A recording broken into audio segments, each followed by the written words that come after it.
Hello everyone, welcome back to my channel. আজ একটি snacks recipe রান্না করে দেখাবো। সেটি হলো আলু পুরি। খুব সহজে ফুলকো আলু পুরি বানিয়ে নেওয়া যায়, সেই রেসিপিটি শেয়ার করব। প্রথমে পুরি বানানোর জন্য ডো বানিয়ে নিব। তার জন্য মিক্সিং বোল নিয়ে নিয়েছি। বলে দিয়ে দিচ্ছি 1 কাপ আটা আর সামান্য লবণ। দিয়ে দিব 1.5 টেবিল চামচ সয়াবিন তেল। তেলের পরিবর্তে বাটার বা ঘি দিতে পারেন। আটার সাথে তেল ভালো করে মিশিয়ে নিব। আটার সাথে তেল ভালো করে মিশিয়ে নিতে হবে, তা না হলে ডো ভালো হবে না। যখন আটা মুঠো চাপলে দলা পাকিয়ে যাবে, তাহলে বুঝে নিতে হবে আটার সাথে তেল ভালো করে মিশে গিয়েছে। এখন অল্প অল্প করে পানি দিয়ে ডো বানিয়ে নিব।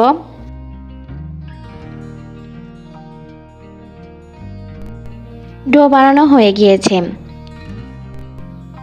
সামান্য তেল ডোর উপরে মাখিয়ে দিব, যাতে ডো ড্রাই না হয়ে যায়। এবার ঢাকনা দিয়ে 10 মিনিটের মতো রেস্টে রেখে দিব। আর এর সময়ের মধ্যে আলুর পুর বানিয়ে নিব। তার জন্য এখানে 2টি মাঝারি সাইজের আলু সিদ্ধ করে ম্যাশ করে নিয়েছি।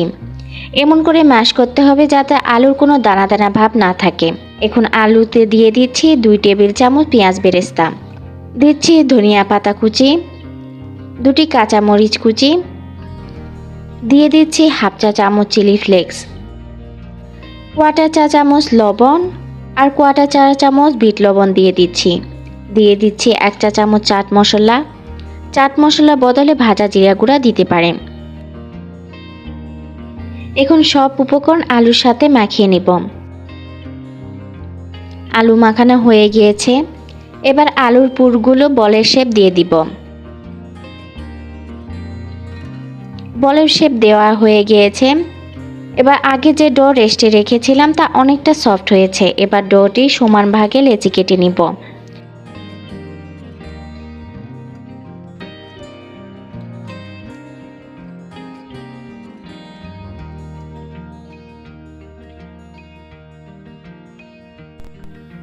লেচি কাটা হয়ে গিয়েছে। এবার সাইডে লেচি রেখে দিব। এখন আলু পুরি বানিয়ে নিব। প্রথমে একটি লেচি হাত দিয়ে চেপে চেপে ছোট রুটির শেপ দিয়ে দিব।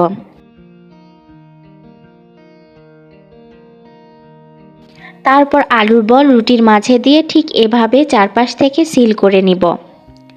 আপনারা দেখুন আমি এই কাজটি কিভাবে করছি। এভাবে করে সব লেচে আলু পুর ভরে নিব।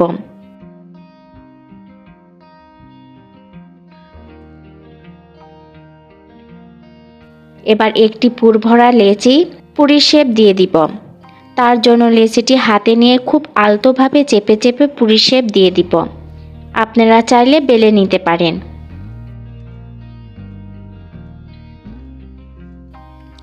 সব আলু পুরি বানানো হয়ে গিয়েছে। এবার ডুবো তেলে ভেজে নিব।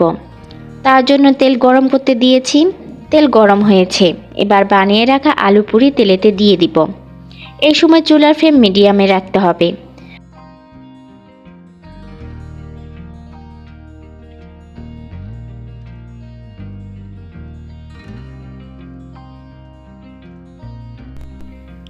পুরি যখন উপরের দিকে ফুলে উঠবে, সেই পর্যায়ে চামচ দিয়ে তেল উপরে এভাবে ছিটিয়ে দিতে হবে, তাহলে সমানভাবে পুরি ফুলে উঠবে। আলু পুরি ফুলে উঠেছে। এবার এপাশ ও পাশ করে গোল্ডেন কালার করে ভেজে নিব। আলু পুরি ভাজা হয়ে গিয়েছে। এবার তেল থেকে উঠিয়ে নিব। ঠিক এভাবে করে সব আলু পুরি ভেজে নিব। আমার সব পুরি ভাজা হয়ে গিয়েছে। এই আলু পুরি তৈরির পর ঠান্ডা হয়ে গেলেও ঠিক একই রকম ফুলকো থাকবে। এভাবে আলু পুরি বানিয়ে দেখবেন, পুরি অনেক ফুলকো হবে আর বানানোর সময় কোনো রকম সমস্যা হবে না। আজ এই পর্যন্ত বিদায় নিচ্ছি। আমার ভিডিও ভালো লাগলে অবশ্যই আমার চ্যানেলটি সাবস্ক্রাইব করে দিবেন। বাসায় বানিয়ে আমার কাছে কমেন্ট করে জানাবেন কেমন হয়েছে।